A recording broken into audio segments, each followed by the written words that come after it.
Փաշինյանի եւ հանդիպում էր տեղ ունեցել եւ արծարծվել էր խաղաղության ստորագրման հարցը, թե ոչ։ Կադրերը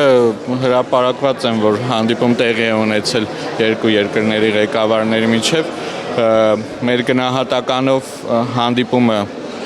բավականին կառուցողական է ընթացել եւ երկու երկրների ղեկավարները պատրաստակամություն են հայտնել շարունակել քննարկումները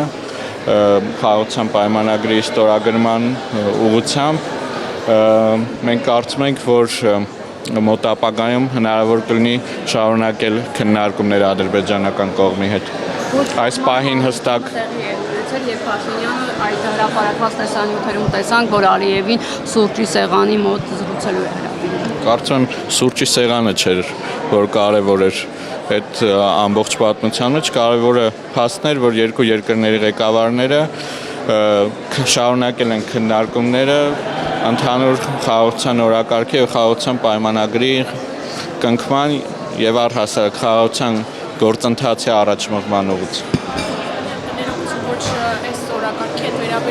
Երկու օր ինչ համացանցում տեսանյութեր են տարածում եւ տեղեկատվություն, որ Ադրբեջանի լրատվամիջոցներով հարցումներ են տեղադրված, որտեղ Երևանից են արված այդ հարցումները եւ հայերին հարցեր են տալիս, հետո դրանք հակաքարոզի տեսքով օգտագործում իրենց լրատվամիջոցներում։ Նախ ընդհանրապես ինչպես է արտաքին գործերի նախարարությունը աշխատում, մարդիկ ովքեր ոչ Հայաստանի քաղաքացի այցելում են Հայաստան եւ ազատ իրավունքն են հարցումներ անելու, հետո արդեն իրենց եթերներում այդ ամեն ինչը ցուցադրնակ դուք արդյոք տեղյակ եք նաև այդ հարցից։ Անկեղծ ասած այս դրվագին անձամբ ծանոթ չեմ, թե վերջին օրերի ընթացքում առավելապես կենտրոնացած ենք եղել այս միջոցառման կազմակերպչական հարցերով, բայց գիտեք, որ համաձայն օրենքի օտարերկրյա լրատվամիջոցների ներկայացուցիչները օրինական գործունեություն Հայաստանում ծավալելու համար պիտի արտաքին գործերի նախարարությունում անցնեն հավատարմագրման գործընթաց,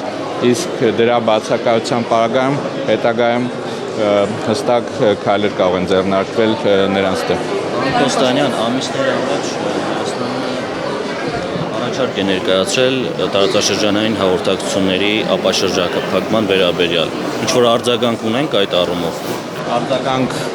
Վերջնական արձագանք, որի մասին հնարավոր կլինի հայտարարել չունենք, բայց այսօր նույնպես տեսակ, որ վարչապետը ել ավելի բացեց եւ ներկայացրեց որոշակի նոր մանրամասներ հայկական կողմի առաջարկների վերաբերյալ։ Կարծում եմ ընդհանուր խաղաղության գործընթացի քննարկումների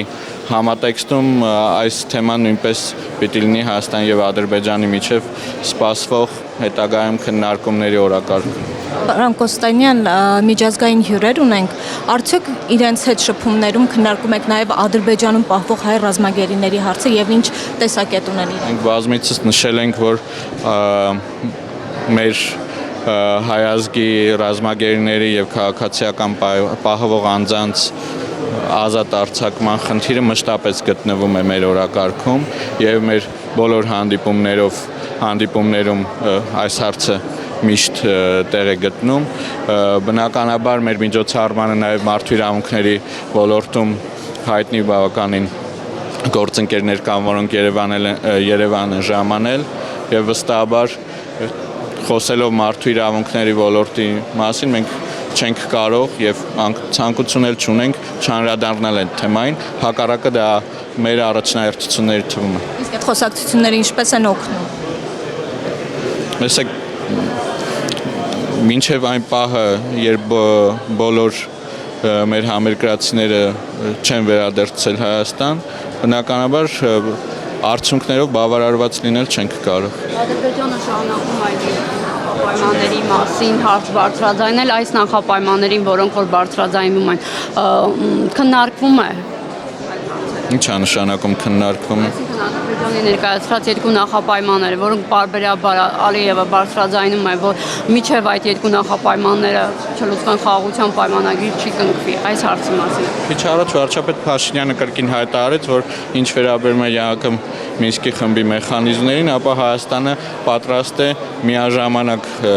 կնքել խաղաղության պայմանագիրը կնքելուն զուգահեռ համապատասխան նամակ ուղղված ԵԱՀԿ նախագահողին ստորագրել առաջարկելով լուծարել Միսկի խմբի մեխանիզմները, իսկ ինչ վերաբերվում է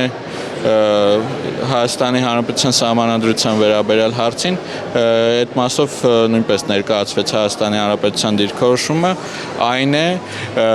Հայաստանի Հանրապետության Սահմանադրական դատարանը իր նախորդ տարի ունեցած համապատասխան վճռով դելիմիտացիայի հանձնաժողովների աշխատանքների աշխատակարգի մասին արդեն իսկ տվել է գնահատականը, որ չկա որևէ սահմանադրական խոչընդոտ եւ կոնֆլիկտ մեր սահմանադրության եւ Ալմաթայի հռչակագրի միջև, ավելին խաղաղության պայմանագիրը ունի հստակ երաշխիքներ եւ ըստ էության հասցեագրում է թե հայկական կողմի մտահոգությունները Ադրբեջանի սահմանադրության հետ կապված, թե Ադրբեջանի կողմից հնչեցող հայտարարությունները, որ իրենք էլ մտահոգություններ ունեն։